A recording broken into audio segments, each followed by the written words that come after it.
how this debate should be carried out. Yet here we sit and we find out after it's been tabled that they actually stopped the bombing mission before we even had a chance to have this debate.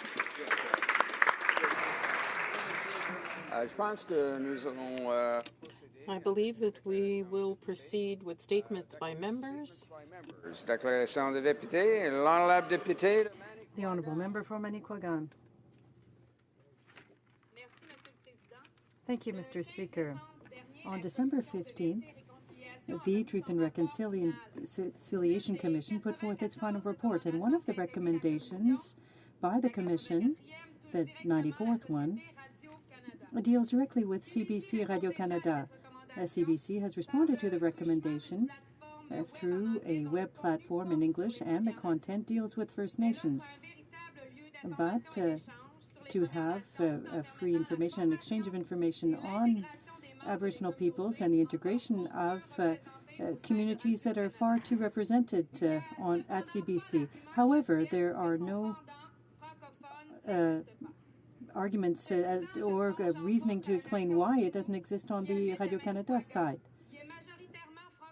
Manicouagan is mostly francophone, and the First Nations there want their culture to be reflected by the public broadcaster. It would be my pleasure to put forth a project to the Minister of Heritage and to the Minister of Indigenous Affairs, and I assure them of my availability and cooperation. Charles Lemoyne. Merci, Monsieur le Président. This is well over a minute, eh? Merci, Monsieur le Président. The Honourable Member. Thank you, Mr. Speaker. It's a pleasure for me to have an opportunity to rise in this chamber and to speak on behalf of my constituents, and I'd like to thank them for the confidence they've placed in me. Mr. Speaker, I would like to take a moment to shed a positive light on my riding. It's located on the south shore of Montreal. It includes Saint-Hubert, Old Longueuil, and another area. And many people have been very important players in our history in terms of public services and other things. According to Prime Minister Kenzie King, Regent Park has contributed, during the Second World War, contributed the largest number of people to the Canadian forces. I'd like to salute our police force and our firefighters, who are everyday heroes in my riding. Mr. Speaker, the Protection of Pregnant Women and Their Preborn Children Act, also known as Cassie and Molly's Law, is a much-needed amendment to our criminal code. Because of the vicious murder of Cassie Cake, a mother just weeks from giving birth to her daughter Molly, and too many other Canadian women that have been targeted and harmed because they chose to carry their child to term, the safety of women remains threatened. My private member's bill will create new offences applied exclusively against anyone who knowingly commits a criminal offence against a pregnant woman causing injury or death to her preborn child. This bill also codifies pregnancy as an aggravating factor in our criminal laws, requiring a judge to always consider this factor in sentencing. Canadians deserve a legal system that protects all aspects of a family. This bill is precise and a common-sense approach to deter assaults on pregnant women, causing death or injury to their preborn children.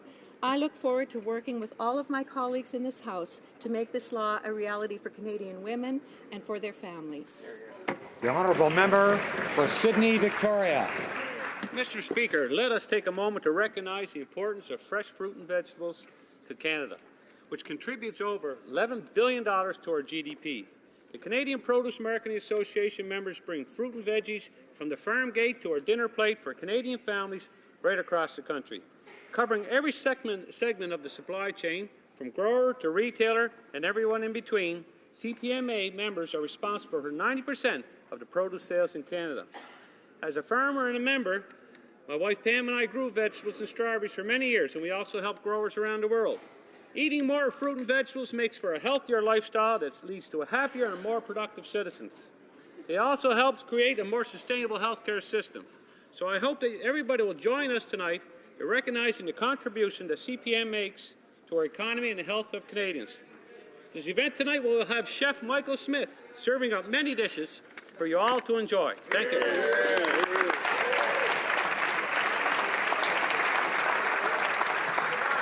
Honorable député de Rosemont-Petite-Patrie. The Honourable Member for Rosemont-la-Petite-Patrie. I'd like to highlight the generosity and solidarity that citizens and community groups in Rosemont-la-Petite-Patrie are showing to Syrian refugees. As we all know, the immigration process involves many challenges, and the participation of all is absolutely necessary for successful integration. And what I've seen back home has filled me with hope. I'm proud of the people who have come to my office to offer their assistance. Proud of the organizations that have been involved, like the Table de Concertation des Organismes au Service des Personnes Réfugiées et Immigrantes, the Maisonnée, and others. And I'm proud of people such as Illustrator Lise Gravel and Marie Broder-Jalina, who've created a badge in honor of Syrian refugees. Your generosity is helping these people come to a peaceful life. Bringing in refugees isn't just about quotas, it's about giving them a proper place amongst us. Once again, hats off to the people and the community groups of Rosemont-la-Petite-Patrie. Better. Mr. Speaker, I rise today to pay tribute to a remarkable woman, Mrs. Joan Smith, a political and philanthropic trailblazer and a London, Ontario icon, who passed away earlier this month at the age of 88. Joan was a former Ontario MPP and the first female solicitor in the province's history. Never afraid to speak her mind and stand up for what was right, Joan championed social change and led the charge in the provincial legislature to amend the Ontario Human Rights Code to include gay rights. Joan was well known for helping establish Madame Vanier's Children's Services, a children's mental health agency, and she offered unwavering support to her husband Don as he co-founded the construction conglomerate Ellis Don. Joan will be remembered as a community leader and a visionary who fought for those who needed support the most. Catherine, Lynn, Robert, Jeff, Michael, Donald, and David, your mother made London a better place. Thank you.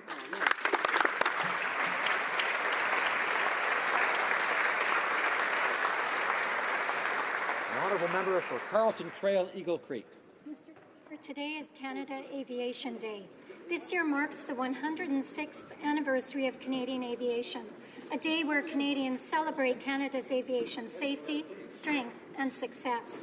On National Aviation Day, Canadians commemorate the past, celebrate the future, and look forward to the future of aviation in Canada. This is a celebration of excellence. Canadians are proud to have one of the safest and most efficient air transportation systems in the world. As the world's second-largest country, airlines play a critical role in linking our regions and our citizens. Canada's airlines facilitate business and tourism and serve as a major source of jobs and investment opportunities. Due to the important economic and social contributions of aviation in Canada, we look forward to the tabling of the CTA review and its recommendations on the future of this industry. Please join me and the National Airlines Council of Canada as we mark this very important anniversary. Hear, hear. The honourable member for Malpeque. Mr. Speaker, I stand today to pay tribute to one of Prince Edward Island's most accomplished citizens, Chef Michael Smith. You've probably seen him on television as the host of Chef Michael's Kitchen, Chef Abroad, or Chef at Home on Food Network Canada or Global, or as a judge on Chopped Canada. Chef Michael is a strong believer in the importance of getting Canadians to eat more fruits and vegetables and the need to make the healthy choice the simple choice. That's why he is proud to be culinary ambassador for the Canada Produce Marketing Association's Half Your Plate campaign, a healthy initiative that empowers Canadians to eat more fruits and vegetables. Although truly a chef and citizen of the world, Chef Michael's favourite role is dad at home on PEI with his wife Chastity and his children Gabe, Ariella, and Camille. On behalf of the House, we salute Chef Michael's many accomplishments and look forward to seeing him in action tonight at the CPMA reception, where he'll show how easy filling half your plate with fruits and vegetables can be. Eat healthy. The honourable member for Cambridge. Thank you, Mr. Speaker. Today I rise in this House to pay my last respects to an inspirational Cambridge leader, Claudette Miller, who passed away on February the 10th. Mayor Miller was elected in the town of Preston in 1969 at only the age of 35. She was the youngest mayor in Canada She went on to be the first mayor of Cambridge following amalgamation and served until 1988. Forging the community we enjoy today, leading us through the devastating 1974 flood and bringing Toyota manufacturing and thousands of jobs to Cambridge. After her terms as mayor, she continued in public service as a member of the Ontario Municipal Board until 1992 and regional councillor from 2003 to 2014. She will be forever known as a steadfast and loyal community builder. Claudette, from the bottom of my heart, thank you for dedicating so much of your life to us. We will forever be grateful. Thank you.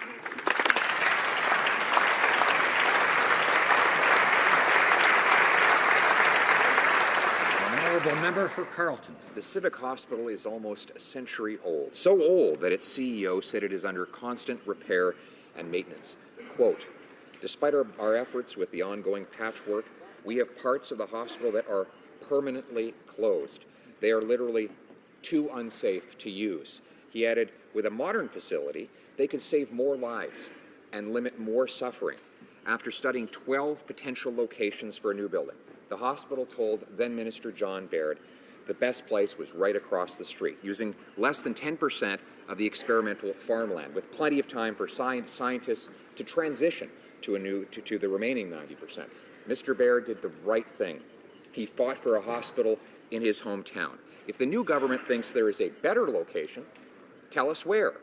Instead of attacking a great champion of our community, John Baird, we should all focus together on building a new and better hospital for all our people. The honourable member for Burlington. I'd like to take this opportunity to fondly remember a constituent in my riding, Thomas Sutherland. Tom lived his life to the fullest and possessed boundless energy, a never-ending curiosity, a deep sense of commitment to community, a love of theatre, and a passion for politics.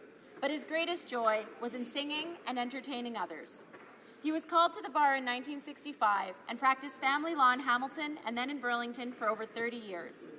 Following retirement, he was appointed as an Ontario Civil Court Deputy Judge and was affectionately known as the Singing Judge.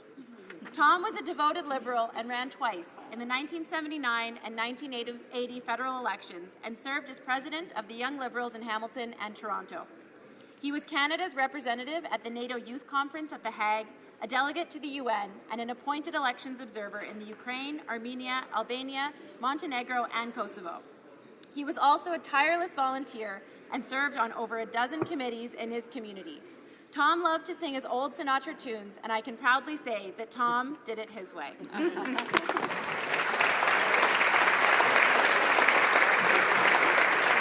The honourable member for Dorval-Lachine-LaSalle. Last Saturday was the 75th anniversary of the pioneers of Quebec's songs, Mary Travers. In 1896, in Newport-Gaspésie, in the same village, the Minister of National Revenue took action. She's considered the first singer and songwriter of Quebec, and those songs were like a breath of fresh air for workers who were facing the economic crisis of the 1930s. The Quebec government has just officially stated that this great name of music is an important historical person. She's the first one to receive this recognition posthumously. She was determined to pave the way for other women. Congratulations.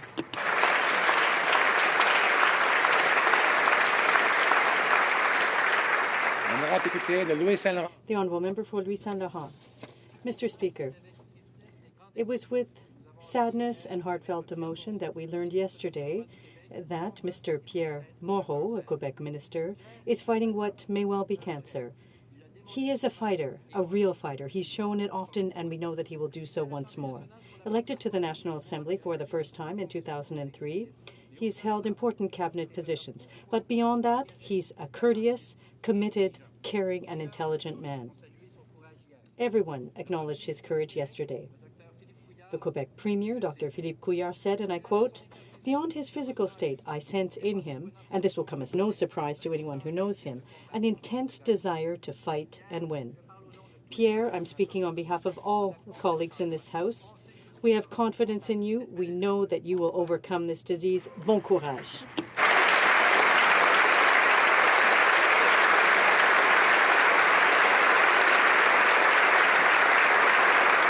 Member for Halifax. Mr. Speaker, we're celebrating Black History Month, and so I rise to recognize Graham Downey, a late constituent of my riding of Halifax, who made history. Mr. Downey was Halifax's first African Nova Scotian city councillor and Halifax's first African Nova Scotian deputy mayor. In September of 2015, at 76 years old, Mr. Downey passed away. But, Mr. Speaker, he leaves behind an indelible mark. He was first elected to Halifax City Council in 1974 at the age of 35 and served his constituents of the north end of Halifax for 26 years. He was a tireless advocate for matters like upgraded and affordable housing, street lighting, clean neighbourhoods, education and community recreation facilities. He was a recipient of the Queen's Jubilee Medal and the Union of Nova Scotia Municipalities citation. It's an honour, Mr. Speaker, to shine a light on the truly inspiring legacy of Mr. Graham Downey.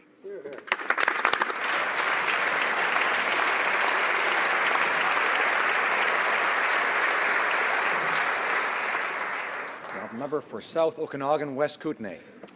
Mr. Speaker, I'd first like to wish my son Russell a happy 29th birthday today. But on a more serious note, all Canadians have been witness to the humanitarian tragedy unfolding in Syria. The devastating images of entire families risking everything to flee the violence have pushed many of us to help.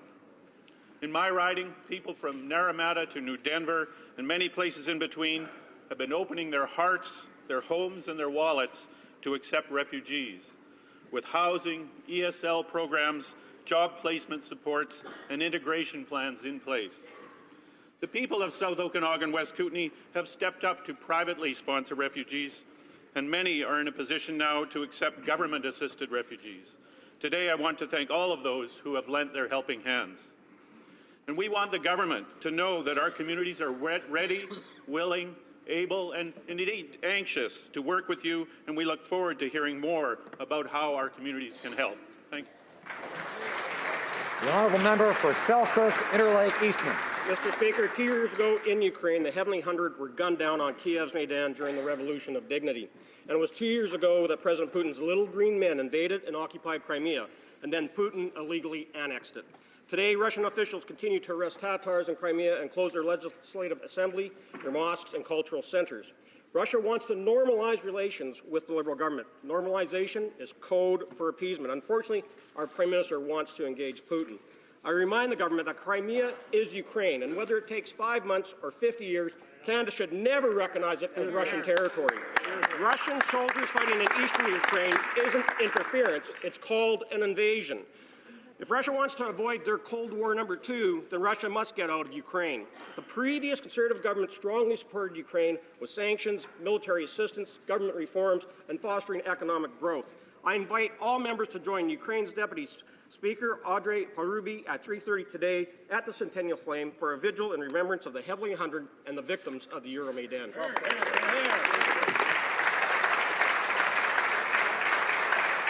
The honourable member for St. John Rothsay. Thank you, Mr. Speaker. Mr. Speaker, here are the sobering facts. 200,000 Canadians experience homelessness in any given year. Mr. Speaker, at least 150,000 Canadians use a homeless shelter at some point, and tonight, 30,000 Canadians are homeless. And that is why, Mr. Speaker, I was proud to participate in Coldest Night of the Year Walk to support homelessness and to support Outflow Ministries, who provide shelter, hope, and so much more for those who are hurting. Thanks to Tony Dickinson, Jamie Hall, Phil Appleby, Colin McDonald, Chanel Morgan, and Laura Duncanson for their leadership. As a city, Mr. Speaker, with the highest child poverty rates in the country and some of the highest homelessness rates in the country, fighting poverty is my top priority. As we know, this will not be an easy task, Mr. Speaker, but working alongside Minister Jean-Yves Duclos and his department and putting a strong case forward to make St. John a model city on poverty, we can bring outside-the-box thinking, fresh ideas, and innovation to an issue that's plagued my city and our country.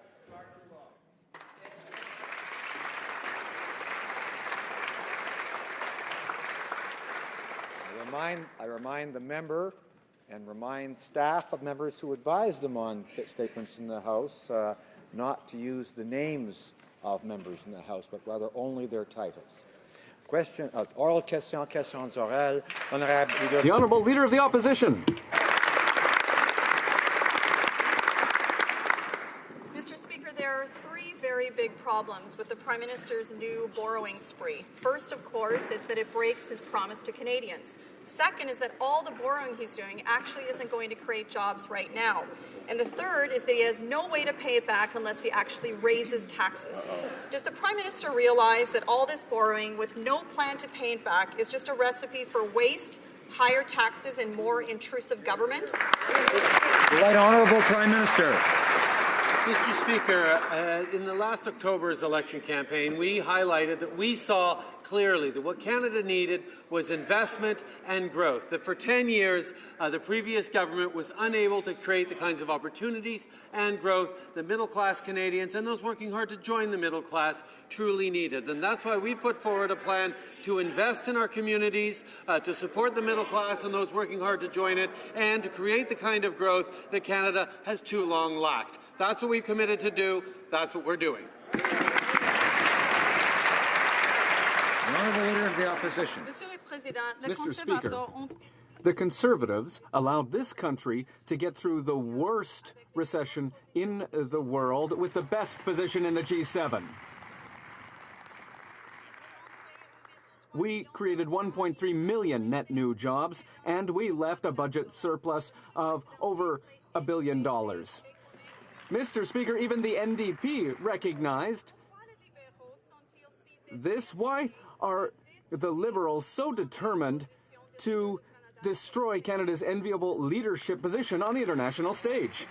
The Right Honourable Prime Minister. What we saw very clearly is that there's no one in Canada who believed what the Conservatives are saying right now and bragging about having done. Because at the end of the day, they didn't create the necessary growth. They didn't create prosperity that Canadians so badly need. That's why Canadians chose a different way of doing things, investing in communities, creating economic growth, helping the middle class instead of the richest Canadians. That's exactly what we promised to do, and that's exactly what we are going to do now and in the budget on March 22nd. The Honourable Leader of the Opposition. Well, Mr. Speaker, I was in Alberta this weekend, and I can tell the Prime Minister that people are hurting. Families are losing their homes, food banks are overwhelmed, and suicide rates are up. And transferring money from a federal politician to a provincial politician is not going to fix the problem. Alberta businesses need to be able to thrive, invest, and create jobs. And Albertans need opportunities to get back to work. That means fast-tracking pipelines and calling off the Liberal plan for a carbon tax.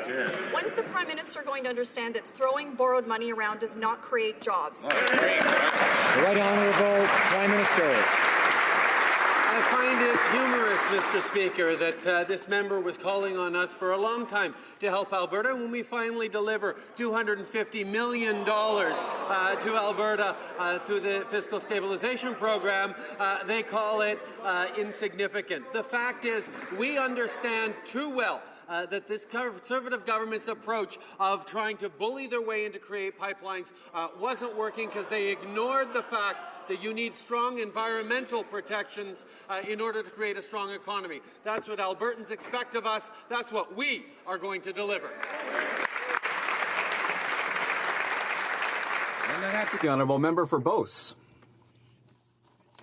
Mr. Speaker, yesterday the Minister of Finance was overjoyed to renege on another budget promise by telling Canadians that we're going to have structural deficits, $25 billion next year, $80 billion over 4 years. How can the Minister of Finance justify putting Canadians into so much debt when we're not even in a recession?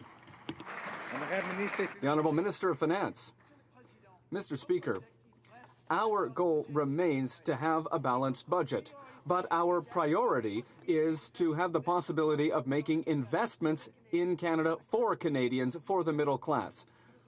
We know that they chose our plan to grow the economy, and that's exactly what we're going to do. The Honourable Member for Beauce. Mr. Speaker, I have to say that their plan was a little deficit of $10 billion. Now it's $25 billion, $30 billion. Where is it going to stop? Why put this debt on the backs of future generations? Mr. Speaker, the Minister of Finance has lost control of his department, of public spending, of deficits. He should retake the reins, take control of his department, and if he's not able to do that, he should leave the reins to someone else. The Honourable Minister of Finance. Mr. Speaker, we are starting with a deficit which was the Conservatives' deficit, and we have a debt of $150 billion more. That's what we're starting from. But fortunately, we have the ability to make investments in our economy because with the government's actions in the 90s, we had the lowest debt to GDP ratio in the G7. We will now have better growth than we've had in the last 10 years. The Honourable Member for Outremont. Mr. Speaker, yesterday the Prime Minister claimed that Canada had an agreement to maintain the C-Series jets in Canada. His minister even indicated that Canada is going to build a centre of excellence for maintenance, but there's no agreement. There's no concrete commitment to create a centre of excellence. So how can the Prime Minister claim that after dispensing Air Canada of its legal obligations, which are very clear, that why is he not applying the law? That law still applies. The Right Honourable Prime Minister. Mr. Speaker, Air Canada's commitment to buy 45 C-Series jets with a purchase option for another 30 jets is great news for all of the aerospace sector in Canada. Air Canada also committed to put in place a centre of excellence and maintenance for maintaining the C-Series jets here in Canada for at least 20 years. That's a good news story for the aerospace industry in Canada. That's what the government is working hard on with its partners in Quebec and elsewhere to create, and that's what we're going to continue to do for workers. Honourable Member for Outremont. Speaker, when 2,600 aerospace jobs were threatened under the Conservative government, the Liberal leader protested with the workers about how dishonest and unfair it all was. Now in government, he's abandoning those same Canadian workers, and there's no deal and no guarantee for any future jobs. Will the Prime Minister commit to meeting with these workers in Montreal, in Mississauga, in Winnipeg, to explain why he's changed his mind and why he no longer supports their rights? Hear, hear. Right Honourable Prime Minister. On the contrary, Mr. Speaker, we continue to support a strong and thriving aerospace industry, and that's why we were so pleased when Air Canada announced that it was going to purchase 45 C-Series aircraft with an option for 30 more, and on top of it, create support centre manufacturier. Manufacturing and maintenance center that will help workers and create jobs for another 20 years. We see to what extent it's important, and we will continue to work with industry and with other governments to ensure that this is done. The Honourable Member for Outremont. The Minister has nothing to offer struggling Canadians but empty rhetoric. As unemployment goes up and the number of Canadians receiving EI benefits actually goes down, Canadians are demanding action to help families pay the bills, to put food on the table. But again, this government's response is empty platitudes rather than commitments to action. Will the Prime Minister take immediate action to create a universal threshold of 360 hours and to extend EI benefits? Yes or no? The Right Honourable Prime Minister. Yes, Mr. Speaker, we committed during the election campaign to strengthen EI and to do so without having to cut massively into government spending, which the honourable member would have had to do if he had gotten elected because of his commitment to balance the books at all costs. The fact of the matter is we got elected on a commitment to invest in EI, to invest in helping workers, and this member opposite knows that and picked a different path. The fact is Canadians chose us to lead on reforming EI, and that's exactly what we're going to do. The honourable member for Outremont. The Liberals denounced very loudly the problems at EI when they were in opposition. Now in power, the Prime Minister is using evasive answers and classic empty words. Barely a third of workers who lose their jobs have access to EI, and the EI benefits don't last long enough to get a new job. The Prime Minister needs to understand that action is needed now. Will the government, yes or no, extend the length of EI benefits? Yes or no? A clear answer for once. The Right Honourable Prime Minister. We will reform EI. We committed in the election campaign to invest in the system to ensure that more Canadians who need EI be able to access EI. That's what we've always defended, and that's what we will continue to do now that we are in power and we have the ability to do it. The honourable member for Milton. Thank you, Mr. Speaker, we left this government with a surplus. That's right.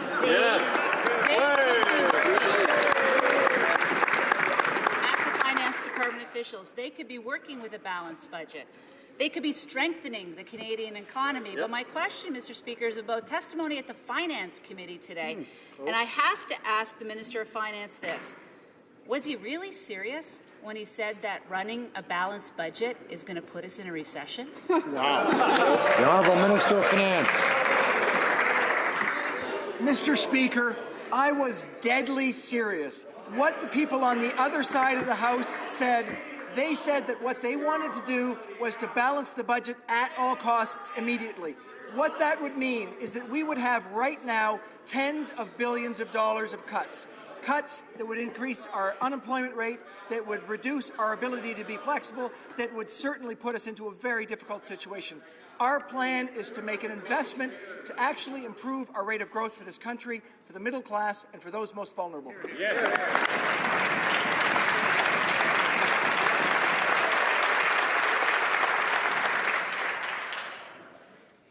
Member for Milton. Sorry, Mr. Speaker, instead of worrying about what our great government would have done on this side of the House, perhaps he should worry a little bit more about what their government isn't doing on their side of the House. He does believe in fiscal prudence at one point in time, and here's his quote from CBC in November. Because we want to go into deficit in order to make significant investments that we really think are important, it doesn't give us license to be in any way flexible about how we deal with our finances more generally. So, Mr. Speaker, what has changed in the last 3 months that causes the Minister of Finance to feel like he has a license? The Honourable Minister of Finance.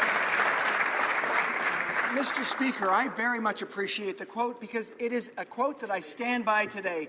Our commitment to Canadians is to actually do something about the low growth bequeathed us from the previous government. We're going to make investments that will make a real difference for Canada. Investments in infrastructure, investments in innovation. We're going to do things for the middle class that will include giving them tax breaks and improve growth for the future. That is exactly what we'll do while being prudent along the way. The Honourable Member for Louis Saint Laurent. Mr. Speaker, let me correct two things that were said earlier by a member of the government which are not real. The Minister of Finance, who says that he inherited a deficit, and the Prime Minister, who also said that the Conservatives are the only ones to believe that there was a surplus. But that's not the reality, Mr. Speaker. Mr. Speaker, the reality is that according to the fiscal monitor of the Department of Finance itself, an official government document from April to November 2015, we had a budget surplus of $1 billion. That's the reality. Those are the facts confirmed by our officials. So the Liberals don't want to acknowledge it. The Honourable Minister of Finance. Mr. Speaker, I'm not sure that there was a question there, but what I would like to say is that 6 months, 2 months, that's not a year. We have the full year to see that there was a deficit, a conservative deficit. In the last 3 months of the year, there was less revenue, more spending, and that means a deficit that the Conservatives left us. The honourable member for Louis Saint Laurent. Well, Mr. Speaker, what I know is that this is a real document from the Department of Finance. And that's the facts, Mr. Speaker. But listen, the Liberal Party repeated over and over during the campaign saying that they had a plan. But the truth is that there's no plan to deal with the economic situation today. So, Mr. Speaker, will the Prime Minister stand up and say when he's going to manage public finances in a serious and rigorous manner to not leave debt to future generations? The Honourable Minister of Finance. Mr. Speaker, as I said yesterday, our budget will come out March 22nd. We have a plan. It's a plan to invest in the middle class throughout Canada. It's a plan to invest in infrastructure, to invest in innovation, and to invest in those most vulnerable. It's a plan to grow the economy, and we will start immediately. Honourable member for Battle River Crowfoot. Mr. Speaker, in the Conservative government's first 2 years, we paid down the national debt by $38 billion. When the global recession hit, we provided a low tax plan and economic stimulus, infrastructure and other to keep Canadians working. We left the government with a surplus. Their exploding deficit has all but wiped that out in 100 days. Why is the only Liberal plan to spend, spend, spend? Now the Minister of Finance. Mr. Speaker, the Liberal plan is to invest, invest, invest.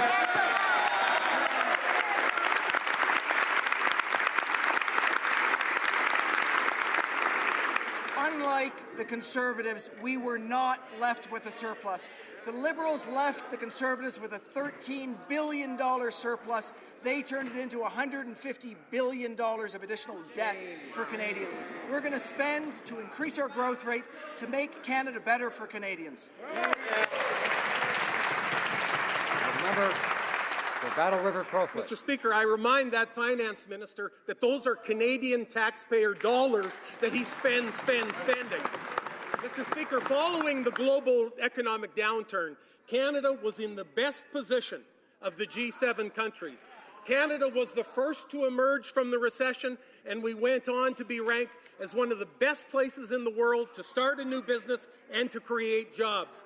Why is the finance minister so insistent on destroying Canada's enviable position around the world?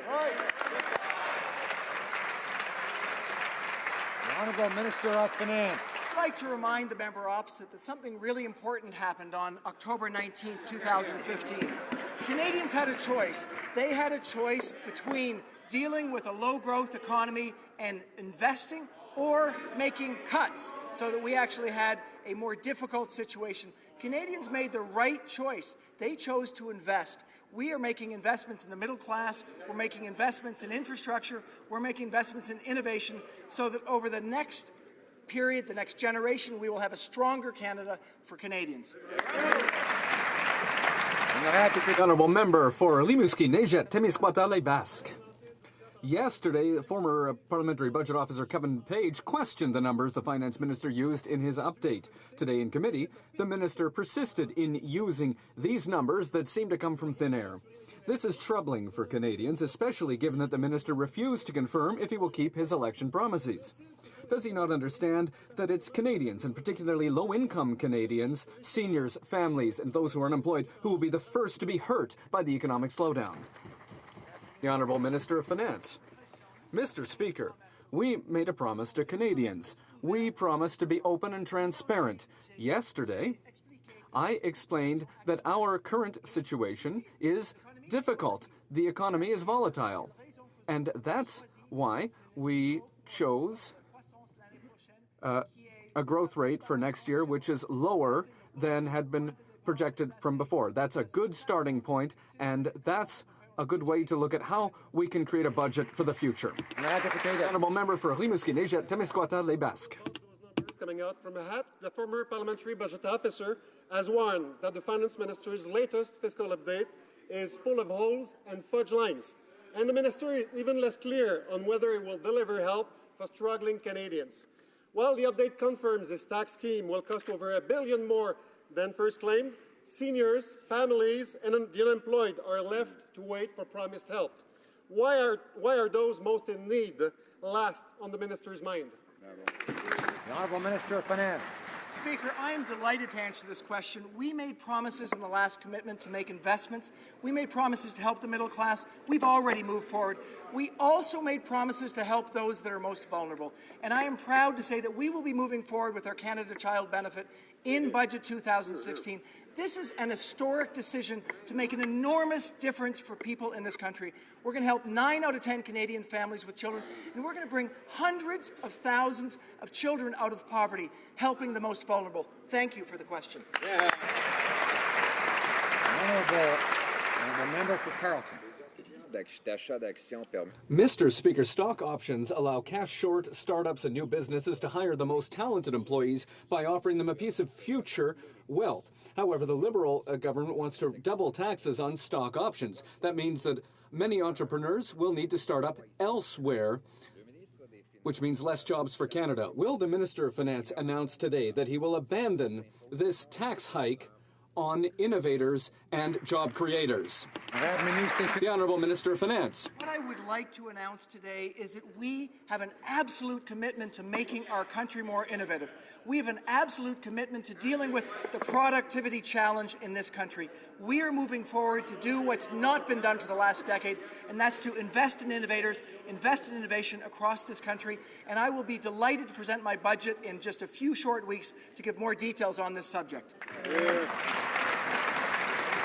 The member for Carleton. Mr. Speaker, we can't invest in our innovators by increasing their taxes, and that is what the Liberal government is currently proposing. Stock options allow us to attract the most talented employees by giving them a piece of future gains and stock values, enticing today's talent with a piece of tomorrow's treasure. That's why so many entrepreneurs have been so successful across this country. This tax increase will not only hurt high-tech entrepreneurs, but junior oil and gas companies that are cash poor but rich in promise. Mr. Speaker, I invite the minister to rise in his place and announce that he's on their side, that he'll keep taxes low and treat our economy strong. The Honourable Minister of Finance.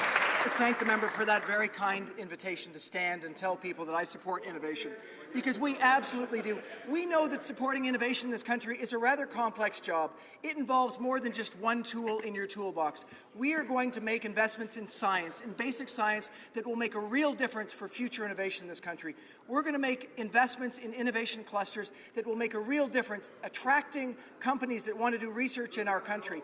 We are going to make a real difference for innovation and productivity in this country through multiple measures that can help Canadians now and in the future. The member for Oshawa. Mr. Speaker, Oshawa needs low taxes to keep well-paying manufacturing jobs. Liberal policies like high payroll taxes, new carbon taxes, and the highest electrical rates in North America have given the competitive edge to places like Michigan. Instead of lowering taxes now, the Prime Minister is taking these job-killing policies nationally. When the Prime Minister told the Minister to transition away from manufacturing, was the plan to kill every single manufacturing job in Canada? Minister of Economic Development. Mr. Speaker, our government is committed to the manufacturing sector, and we will never turn our back on the manufacturing sector. We understand the importance of this sector. We understand that 1.7 million Canadians contribute to the manufacturing sector. It contributes greatly to our economic growth, and that is why we have a plan. We're going to be making investments not only in manufacturing, but in infrastructure, Mr. Speaker, helping those that want to join the middle class, helping reduce the burden for middle-class Canadians, Mr. Speaker. We're going to put forward a growth agenda, an innovation agenda that will help all sectors in the economy, including manufacturing. The member for Oshawa. Mr. Speaker, this minister doesn't get it. So far, this government's only plan for the auto sector is higher payroll taxes, higher energy costs, and job-killing carbon taxes. These policies failed in Ontario, and they will fail nationally. Oshawa families wonder if they're going to have the same Liberal fate as workers at Bombardier. Is that what he meant by transitioning away from manufacturing? The Honourable Minister of Economic Development. Mr. Speaker, in the 21st century digital economy, it's very, very important that we invest in manufacturing so they can compete in the new digital economy. So we're not going to turn our back on manufacturing. If anything, we're going to make sure it's more competitive, not only here in Canada, but globally as well, Mr. Speaker. And I had the opportunity with the Prime Minister to meet with the leadership of GM and other OEMs at Davos, Mr. Speaker, to make sure that we work with them to make investments, to make sure that we work with them to create good quality jobs, to make sure that we invest in innovation, and this is going to help our growth agenda, Mr. Speaker. The Honourable Member for Laurier-Sainte-Marie. Reports suggest that Canadian arms sold to Saudi Arabia are falling into the hands of fighters in Yemen's civil war. Armored vehicles made in Canada and bought in the last decade appear to be used by the Saudis themselves in the same civil war. Government policy is clear. An assessment on human rights has to be conducted before allowing arms exports. Can the Minister confirm that arms made in Canada are being used in Yemen? And will he make public, finally, the assessment made before the sale of these arms? Great. Secretary to the Minister of International Trade. I would like to thank the Honourable Member for her question, and I want to assure Canadians that this is an issue we take very seriously.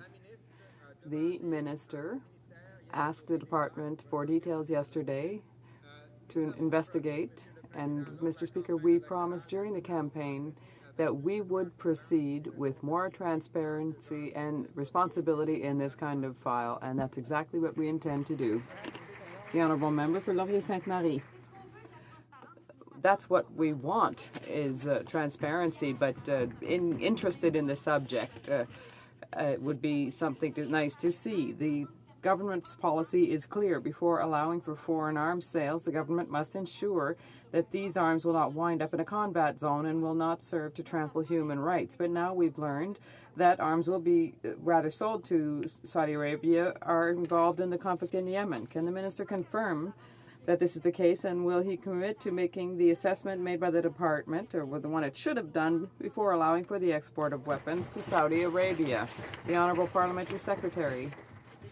Mr. Speaker, I would like to remind this chamber that this was a contract that was signed by the former government, and we have undertaken during the election campaign to have more transparency in the future. But during the election campaign, the Honourable Member for London Fanshawe was clear that the contract would not be reopened. We made a commitment to improve the situation, and that's exactly what we will do. The Honourable Member for Brossard-Saint-Lambert. Mr. Speaker, during the welcoming of refugees in Canada, we've seen that we need support from every level of government in order to ensure that they have immediate access to cares and to the essential services they need. The Minister for Immigration, or could the Minister please share with this chamber the details of the government announcement regarding the interim health care service? Mr. Speaker, I thank my colleague for her excellent question, and yes, it's true that we have re-established the health care program for refugees that was done away with by the Conservatives. And the courts had said that it was cruel and unusual to take those services away. It's clearly a good program in terms of refugees and in terms of public health. And more importantly, it is quite simply the right thing to do. The Honourable Member for Bellechasse-les-Échemins-Lévis. Thank you, Mr. Speaker. Learned they may lease foreign-built tugboats. Now they are bringing in a foreign consultant. Do the Liberals think no Canadian can do the job? Liberals seems preferring creating overseas jobs for foreigners, but there is no plan for jobs here at home. Mr. Speaker, can the Procurement Minister explain why Liberals doesn't trust Canadian shipyard workers and Canadian businesses? The Honourable Secretary to the Minister of Public Services and Procurement. Mr. Speaker, the government hired Mr. Steve Brunton as a shipbuilding expert to provide the government with independent expert advice on multiple facets of the national shipbuilding procurement strategy. Mr. Brunton has extensive experience in overseeing shipbuilding programs and naval acquisitions in the United Kingdom, one of our closest allies. The government will benefit from an unbiased expert advice on shipbuilding. Honourable Member for Bellechasse, Chemin-Lévis. Mr. Speaker, the Liberals appoint a foreign consultant for Canadian strategy and will have ships built abroad rather than here. Once again, that's less jobs for Canadians. Can the Minister for Procurement indicate that the ships will be built here in Canada, or is this just a shell game so that the Liberals can wash their hands of it and have the ships built abroad? The Honourable Parliamentary Secretary. The government remains committed to the national shipbuilding procurement strategy and buying our ships in Canada openly and transparently. No decisions have yet been made with respect to the naval tug requirement. The project is still at an early stage of planning. As part of the National Shipbuilding Procurement Strategy and the Defence Procurement Strategy, the government is committed to ensuring the replacement of the national defence large tugboats will result in significant benefits for Canadians and Canadian industry. The honourable member for York Simcoe. The spending decisions of this government and resulting deficits are dragging down the economy and killing jobs. So are Liberal policy decisions. The Liberals have shut down Billy Bishop runway and expansion, and with it, $2 billion in plane orders to Bombardier are gone. The Liberals are costing jobs and killing choice and competition in Toronto for travellers, tourism, and businesses. Why the reckless attack on Toronto's economy and jobs in the vulnerable aviation sector? Honourable Minister of Transport. Mr. Speaker, I'm delighted with the great news that came out last week concerning the fact that Air Canada has decided to purchase 45 C-Series jets.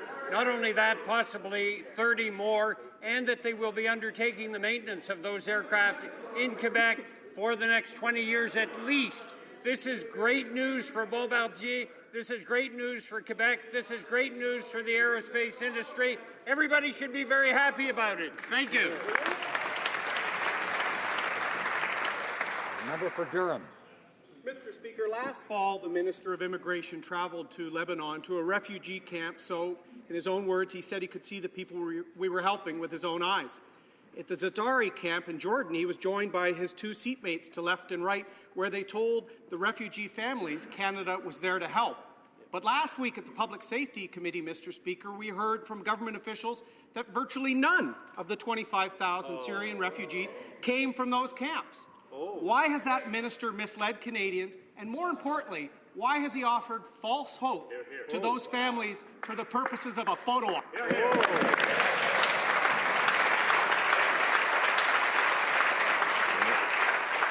The Minister of Immigration. That is a misguided question. When we went to bring the refugees from these countries, we took lists provided by the United Nations, which were lists of the most vulnerable people in the region. We contacted those people, and many of them, thankfully, are now in Canada. We never said they were from camps. In Jordan, for example, some 75% of the refugees are outside camps. They are from the region. They are the most vulnerable, and I, for one, am very proud that almost 25,000 of them are now in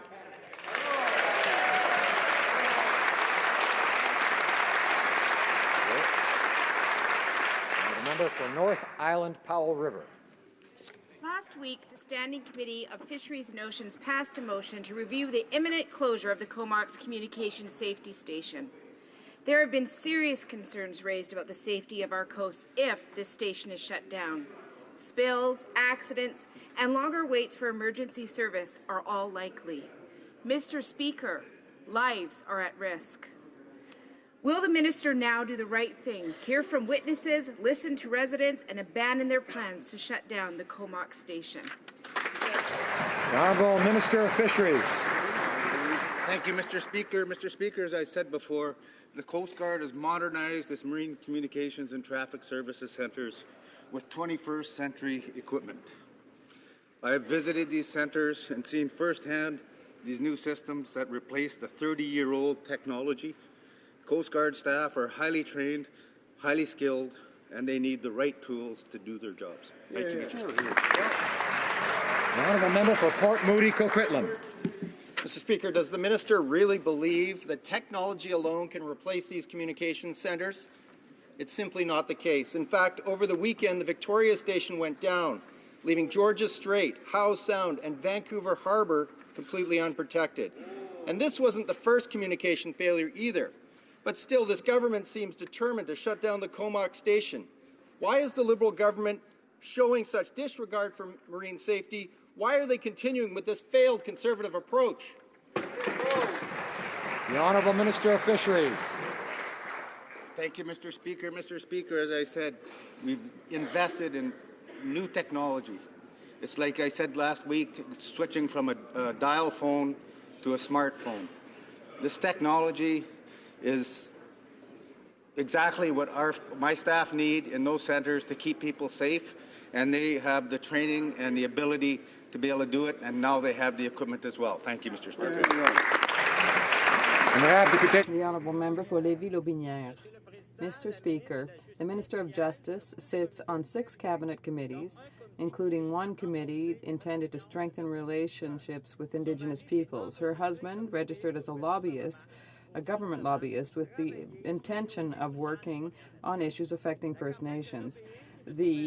Her husband's lobbying campaign creates a direct conflict of interest, as the Minister of Justice has to deal with legal affairs concerning First Nations. Mr. Speaker, how can the Prime Minister justify this flagrant conflict of interest? Mr. Speaker, our advice when it is an issue of conflict of interest will come from Ms. Dawson, who is the person in charge of that. And that's exactly what my colleague did. She went to see Ms. Dawson and receive her advice. She and her husband, and they are both following very meticulously the commissioner's advice, the ethics commissioners. And obviously my colleague has a tremendous difficulty understanding this, and I invite him to go and see Ms. Dawson. Her office is on Slater Street in Ottawa. She'll be able to explain to him exactly how it works. Honourable Member for Red Deer Lacombe. Hardly surprising the government House Leader knows the address all that well. Mr. Speaker, the Minister of Justice is responsible for project funding under the federal government's Aboriginal Justice Strategy. That means she gets to decide which groups receive taxpayer funding. Given that her husband is now a lobbyist for the West Bank First Nation and the First Nations Finance Authority, will she recuse herself from any decision with respect to Aboriginal program funding? Honourable Government House Leader. Speaker, on this side of the House, we're not surprised that that member does not know where the Ethics Commissioner's office is. So, Mr. Speaker, let me be clear. The Minister of Justice did exactly what's expected of honourable people who have shown throughout their entire career integrity and respect for good governance. She went to see the Ethics Commissioner with her husband, who's been in a business for 30 years, and asked for the advice of the Ethics Commissioner, and she is following that advice, something that the honourable member would have enormous difficulty doing.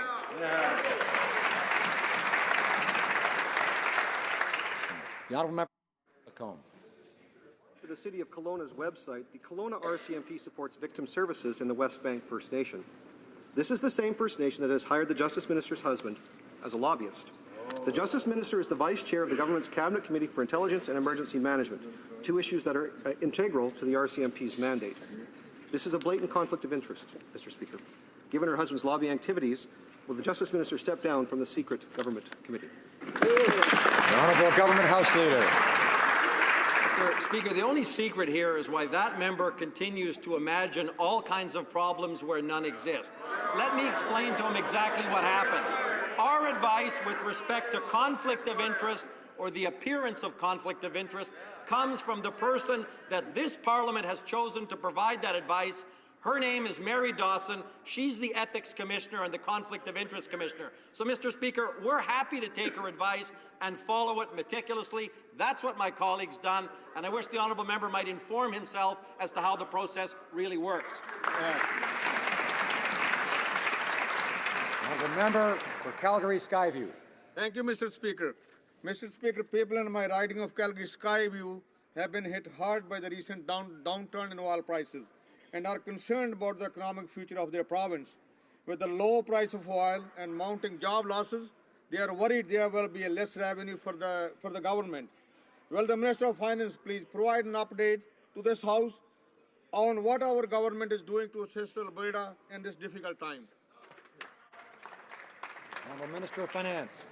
Thank you, Mr. Speaker. I'd like to thank the member from Calgary Skyview. I'd also like to thank the Ministers of Infrastructure and Veterans Affairs and the member from Edmonton Centre. All of them have been advocating on behalf of Alberta.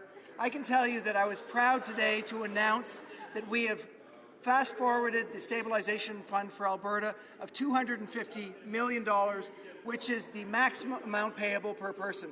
This is an example of a spirit of cooperation between federal and provincial governments to work on behalf of middle-class families and those in particular that are struggling in places where it's very difficult due to the downturn. The honourable member for Central Okanagan, Similkameen, Nicolet. Mr. Speaker, the Prime Minister has told Canadians that the Liberal government is significantly increasing the number of trainers who will be participating in the campaign against ISIS. General Vance has confirmed that these soldiers will be painting targets near the front lines and will defend themselves if fired upon. They are risking their lives in what the Liberals say is a non-combat mission. Will the soldiers involved in this training mission be eligible for the post-combat reintegration allowance? The Honourable Minister of National Defence. Mr. Speaker, I'm glad for that question. I actually just want to take a quick mention. The HMCS Winnipeg just returned today from Operation Reassurance. I want to commend their work. But yes, all our troops, regardless of where they deploy, have access to all the benefits, and it's a priority of this government to look after our troops. Thank you, Mr. Speaker. The honourable member for Berthier and Maskinongé. Mr. Speaker, after having been called upon several times in this House to do something about the milk proteins coming from the United States, the minister finally decided to act. But it's been almost 3 weeks, and we are still waiting for details. Dairy producers are continuing to worry. This loophole in our management supply system is causing them to lose up to $1,000 a week. Can the Minister of Agriculture please reassure producers and tell us how and when he will solve this problem? Parliamentary Secretary for Agriculture. Mr. Speaker, I thank my colleague for her question. We are well aware of the concerns in the industry concerning the use of these milk proteins for the production of cheese. We're working with officials in order to ensure that the standards be clear for everyone. The Government of Canada has fully committed to supporting supply management. Mr. Cannon. Mr. Speaker, the Fraser River is an important waterway in my riding, and the depletion of sockeye salmon population has greatly impacted my constituents, including Indigenous peoples. Could the Minister please provide an update to this House the implementation of the recommendation of the Cohen Commission? The Honourable Minister of Fisheries. Thank you, Mr. Speaker. I'd like to thank the member for the question. I'd like to let the member know that we believe the importance of sockeye salmon and the role and how important it is to British Columbians. This is why we committed to acting on the recommendations of the Cohen Commission. I've met with Justice Cohen as well as the Fraser River Aboriginal Fisheries Secretariat and other key experts and stakeholders in the area. Many of those recommendations have already been implemented, and we're in a process of developing ways to be able to move forward on the remaining ones. And I'm confident that working together that we will be able to restore the sockeye salmon stocks in the Fraser River. Now the member for Banff Airdrie. Mr. Speaker, Canada's tourism sector is a nearly $90 billion a year industry that employs more than 600,000 hard-working Canadians. But at the tourism ministers' meetings, there was nothing new from this government. Only a reaffirmation of initiatives that our Conservative government had already undertaken, including investing $30 million for tourism marketing in the United States. Can the minister indicate whether the Liberals will make any attempt at all to build on the good work done under the previous Conservative government? Hear, hear. Honourable Minister of Small Business and Tourism. I'd like to thank the member for the question. It's a great time to come visit Canada, and we are meeting with Canadians from coast to coast to coast. We have been present, even as recently on the weekend. I was at the Boston Globe convention with meeting provinces so that we could promote the tourism industry. We will be supporting the Connecting America program so that Americans know to come visit Canada, and we will continue to have a presence on the international stage. Stay tuned to the budget because there might be some surprises, and I'm sure the member looks forward to working with us. So thank you. Order, order, order. Members are very enthusiastic about the budget, obviously.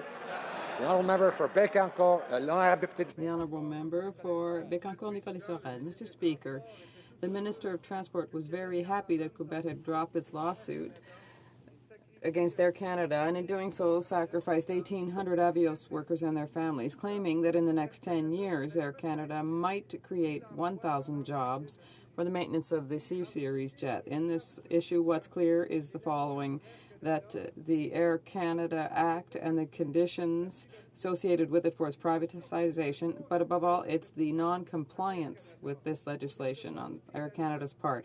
Rather than amending the statute and promoting the export of jobs to other countries, will the Minister finally enforce the existing? The Honourable Minister of Transport. Mr. Speaker, what great news, the fact that Air Canada has decided to buy 45 C-Series jets and perhaps 30 more.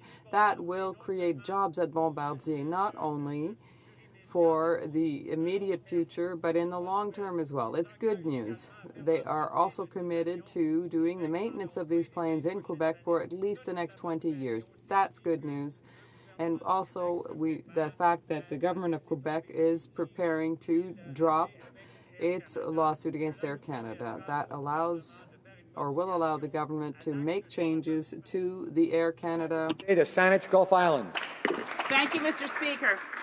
In the dying days of the federal election campaign, 14 permits were issued from Fisheries Canada and Transport Canada to allow the construction of Site C Dam in northern BC on the Peace River. It's highly controversial. It's manifestly opposed. Its sole purpose is to provide electricity for LNG development. And the joint panel found it directly offends Treaty 8 treaty rights. Will this Minister of Indigenous and Northern Affairs commit no further permits will be issued while the issues for Indigenous people remain outstanding? The Honourable Minister of Environment. Question. In the fall of 2014, the former government approved the project and set legally binding conditions with which the proponent must comply. The project is now in construction phase, and BC Hydro must meet the requirements set out in the environmental assessment decision, as well as other regulatory requirements. We are committed to a new relationship with Indigenous peoples. I have been and will continue to be engaged in discussions with Indigenous leaders on how we can work together to ensure better consultation, environmental assessments, and natural resource development. Thank you. I would like to draw to the attention of honourable members the presence in the gallery of the Honourable Alan Roach, Minister of Finance for the province of Prince Edward Island.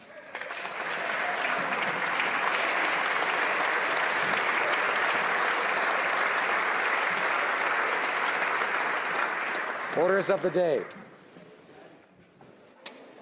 Government orders, government business. Resuming debate on motion number 2, standing in the name of the Prime Minister regarding Canada's contribution to the effort to come back to the Excuse me. Order. Order. We have a point of order. The honourable member for Milton. Order. Mr. Speaker, in the Finance Committee this morning, finance officials appeared before the committee and they were able to answer questions with respect to the fiscal monitor, not only of November of this year, but December 2015.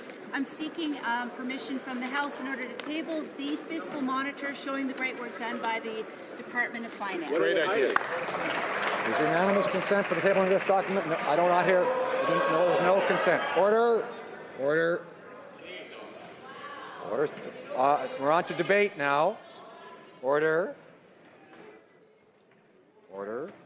On debate, the member for Carlton Trail, Eagle Creek.